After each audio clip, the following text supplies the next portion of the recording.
Hundreds of thousands of protesters in France have staged more strikes and more rallies against the government's pension reforms, with some demonstrators clashing with riot police. People are angry after legislation to raise the retirement age in France from 62 to 64 was forced through by President Emmanuel Macron's government. Our Paris correspondent Lucy Williamson reports. The temperature rose as the sun went down. Across France, fires burned like beliefs, as bright as fever. Young protesters with their rocks and bottles disappearing in clouds of tear gas fired by riot police in Bordeaux, in Nantes and in Paris. It took minutes for this peaceful protest to turn violent. Hidden amongst the main demonstration, masked protesters who are now taking on the police. Running through the lines of police, the white and black helmets of the specialist units known as Brav M, rapid reaction teams tasked with stamping out trouble.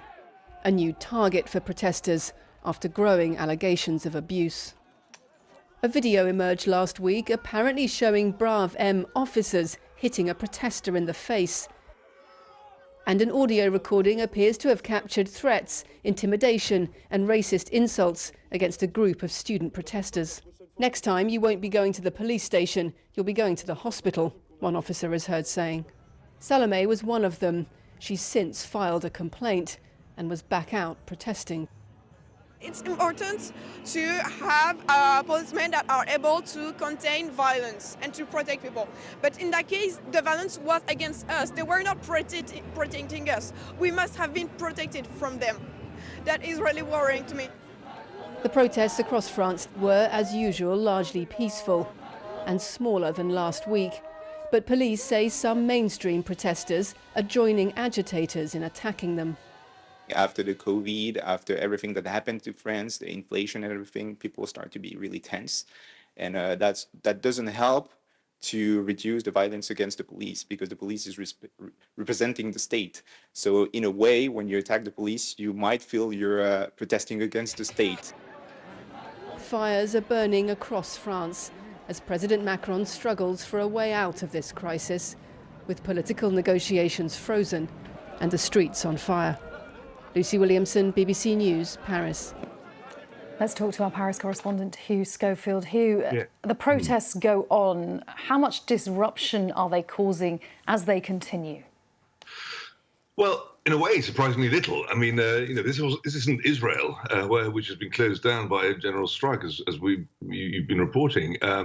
Yesterday, there were demonstrations. There was problems on the day in public transport and schools and so on. But I mean, it wasn't a general strike. Life went on, economic life and the whole went on. What it's doing is kind of sapping the morale of the country, though. And there's this general feeling that the country is on a bit of a brink.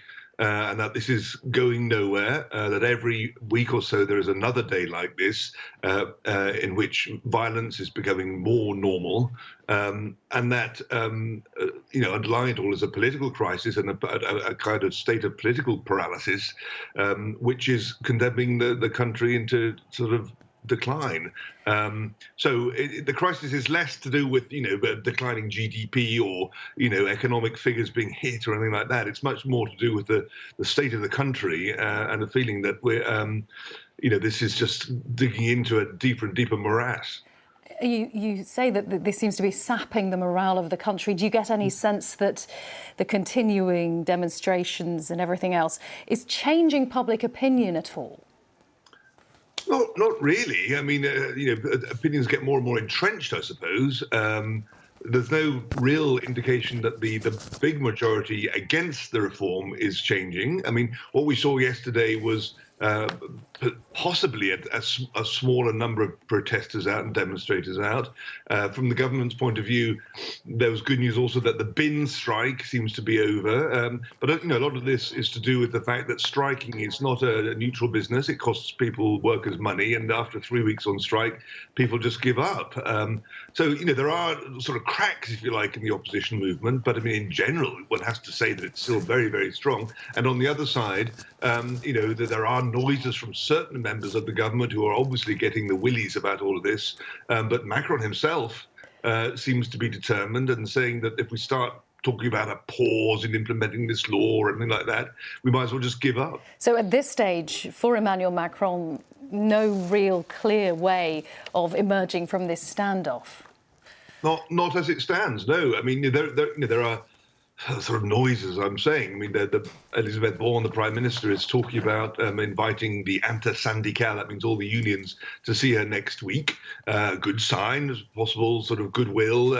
They'll go, they say, to these talks. But, as soon as you look any deeper, you'll see that what the Prime Minister wants to talk about is labour in its sort of global sort of context, problems of lengthy careers, people with difficult careers, how they might be made easier and so on. And what the unions want to talk about is pushing back the pension age from 62 to 64 and how to stop that.